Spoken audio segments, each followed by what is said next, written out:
চট্টগ্রাম আদালত প্রাঙ্গণে ইসকন নেতা চিন্ময় কৃষ্ণ দাস ব্রহ্মচারীকে মুক্তির দাবিতে আন্দোলনকারীদের হামলায় সাইফুল ইসলাম আলিফ নামে এক আইনজীবী নিহত হয়েছেন।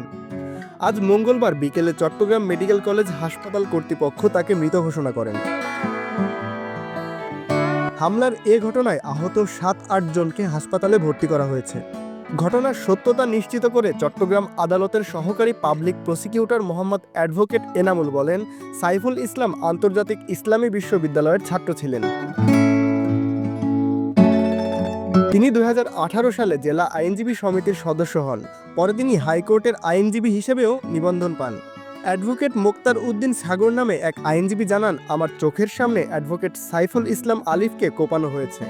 নিহতের বিষয়টি নিশ্চিত করে চট্টগ্রাম মেডিকেল কলেজ হাসপাতালে জরুরি বিভাগের কর্তব্যরত চিকিৎসক নিবেদিতা ঘোষ বলেন, আদালত প্রাঙ্গণে সংঘর্ষের ঘটনায় আহত হয়ে আরও ৭ জন হাসপাতালে চিকিৎসা নিচ্ছেন।